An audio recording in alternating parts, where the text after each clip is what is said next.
Hello friend, आज मैं जो पढ़ाने जा रहा हूँ मॉडर्न हिस्ट्री का पार्ट है और इसमें पुर्तगाली जो भारत में आए थे तो उसको आने से लेकर और जाने तक का पूरे इतिहास में इस वीडियो में कवर करूँगा, एक्सप्लेन करूँगा।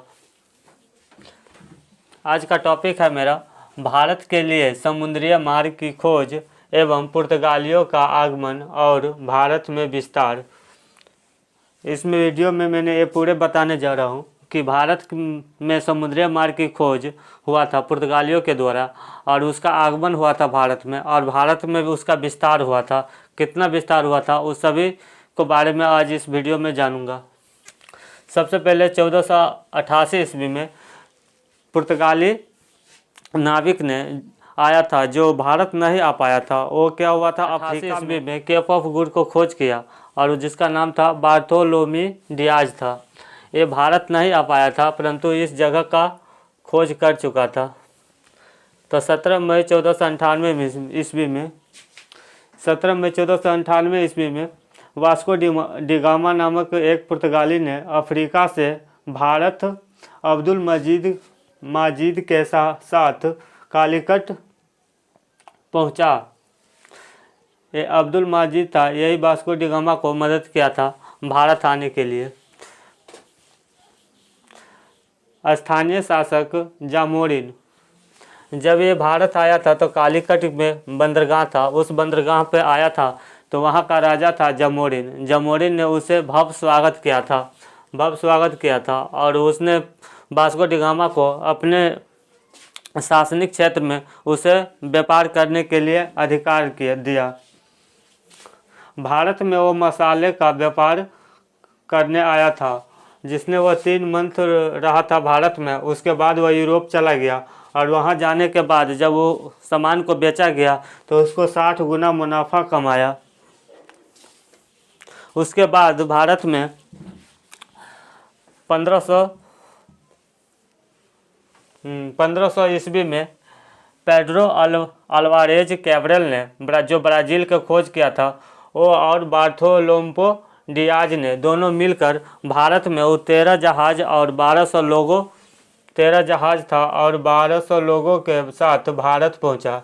लेकिन अरबों और स्थानीय लोगों के साथ उसे युद्ध करना पड़ा था। क्या कि जब पुर्तगाली बहुत संख्या में भारत आते हैं, जिसे आप देख सकते हैं 13 जहाज था और उसमें 1200 लोग था उसमें सवार, वो मतलब व्यापार करने के लिए भारत आया था।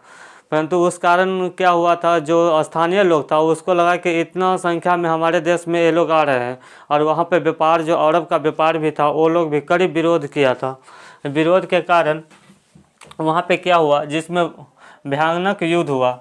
और युद्ध में क्या हुआ, कैब्रल ने विजय हासिल किया और सभी को, स्थानीय लोग को भी हरा दिया और उसमें अरब व्यापारी था उसको भी हरा दिया। मगर इस युद्ध के कारण वहाँ के स्थानीय लोग भी बहुत घायल हुए और उसमें जितना पुर्तगाली थे वो भी बहुत संख्या में मारे गए। उसके परिणाम स्वरूप वो क्या किया, तब पर भी वहाँ पे कैब्रल जो था विजय हासिल किया और कोचिन और केनोर पर वो अपना व्यापार अधिकार कर लिया गया पुर्तगालियों के द्वारा। बाद में 1502 ईस्वी में वास्को डिगामा पुनः भारत आया। वास्को डिगामा क्या है, फिर से भारत आया 1502 ईस्वी में, और वो आया और कालीकट, कोचिन और केनोर में व्यापारी कोठी का स्थापना की। जब वास्को डिगामा फिर से भारत आया 1502 ईस्वी में तो उसने विभिन्न जगहों पे अपना कोठी, जिसे फैक्ट्री भी कहते हैं, स्थापित किया। और फैक्ट्री पहले ये नहीं था कि जो फैक्ट्री इंडस्ट्री टाइप से बैठाया जाता था, पहले ये होता था कि गोदाम, जिसको हम लोग कहते हैं, सामान खरीद के उसमें रखने वाले जगह होता था, उसी को कहा जाता था फैक्ट्री कहा जाता था।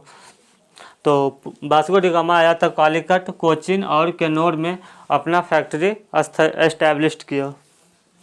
उसके बाद फ्रांसिस्को डी अल्मेडा 1505 ईस्वी में, ये पॉइंट बहुत भी आई है, पूछा जाता है। फ्रांसिस्को डी अल्मेडा 1505 ईस्वी में भारत आया था और भारत में पुर्तगाली का यह प्रथम गवर्नर बना था। भारत में प्रथम गवर्नर जो पुर्तगाली का था, जिसका नाम था फ्रांसिस्को डी अल्मेडा। ये बहुत इम्पोर्टेंट है, इसका याद रखिएगा, ताकि बहुत सारे एग्जाम में पूछा गया है और डेट भी पूछा गया 1505 ईस्वी में। जिसने बहुत सारा काम भारत में किया था। अदन और अरमुज और मलक्का तीनों जगह पे अपना कंट्रोल कर लिया था, जब्त करके मुसलमान व्यापारियों को हटा दिया था। और 1507 ईस्वी में क्या हुआ था, पुर्तगाली के एस्क्वेड्रन नामक एक सैनिक था, जो सैनिक को मिस्र और गुजरात के नौसेना ने पराजित कर दिया था एवं दीव, जिसको दमन दीव कहा जाता था, उस दीव से भी उसे बाहर कर दिया था पुर्तगालियों को। जिसके कारण क्या हुआ था, इसमें फ्रांसिस्की डी अल्मेडा का पुत्र जो था वो भी मारा गया था, उसमें मारा गया था। जिसके कारण फ्रांसिस्की डी अल्मेडा ने शांति या नीले जल की नीति अपनाई, जिसे इंग्लिश में कहा जाता है ब्लू वाटर पॉलिसी। ये भी बहुत इंपॉर्टेंट है, बहुत सारे एग्जाम में पूछा गया है कि ब्लू वाटर पॉलिसी किसने चलाया, और यहाँ हिंदी में लिखा रहेगा नीले जल की नीति। भारत में पुर्तगालियों का सेकेंड गवर्नर का नाम था अल्फांसो डी अल्बुकर, और ये रियल फाउंडर भी कहा जाता है इसको। चलिए देखते हैं इसको क्या था। अल्फांसो डी अल्बुकर ने 1509 ईस्वी से 1515 ईस्वी तक 1509 से 1515 ईस्वी तक भारत का दूसरा गवर्नर बना था। और ये 1510 ईस्वी में ये क्या किया था, गोवा को जो है ना बीजापुर से छीन लिया था। और उस टाइम गोवा का शासक था यूसुफ आदिल शाह था। 1510 ईस्वी में बीजापुर से गोवा को छीन कर ठोस कदम बढ़ाया।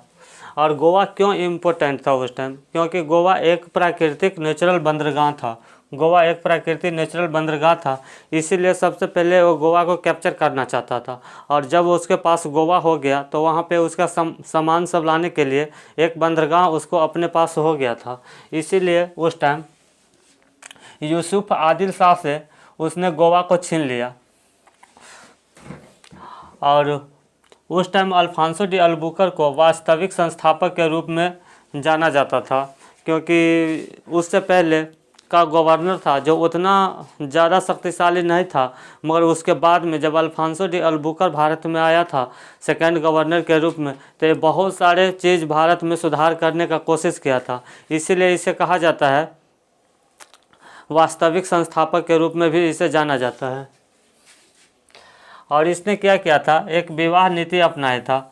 विवाह नीति ये क्या था, इसमें क्या किया, वो लोग इंडियन महिलाओं से शादी करने का नीति अपनाया। और जिसके वजह से क्या होता था, इसको लैंड अपने पास हो जाता था, क्योंकि इंडियन वुमेन से शादी कर लेता था और उसका जितना प्रॉपर्टी होता था जो उसके पास आ जाता था।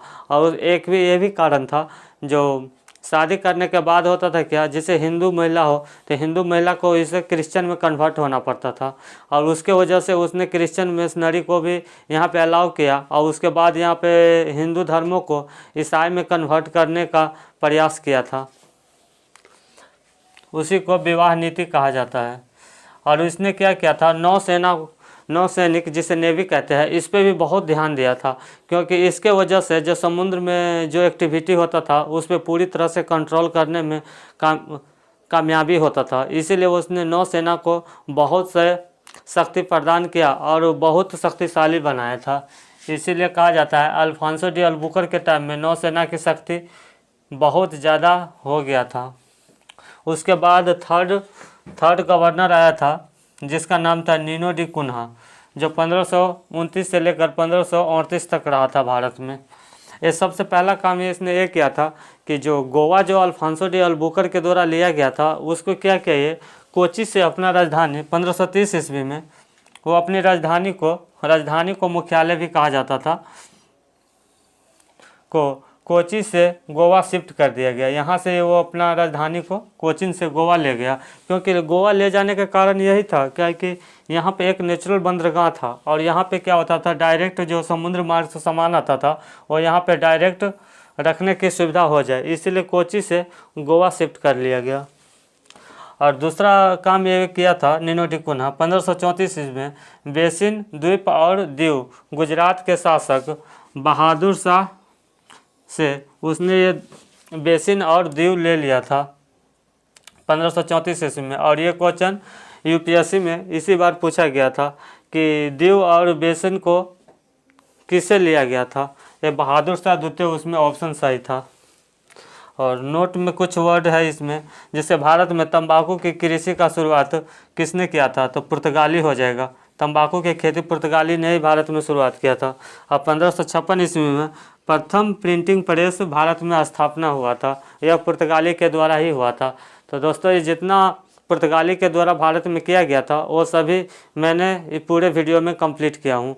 और ये था कि कहा जाता है कि पुर्तगाली सबसे पहले भारत में आया था और सबसे बाद में भारत से गया था, जो 1861 गया था। क्या कि पुर्तगाली को गोवा को छोड़ने के लिए सैनिक कार्रवाई करना पड़ा था और उस सैनिक कार्रवाई के थ्रू भारत में गोवा को मिलाया गया था।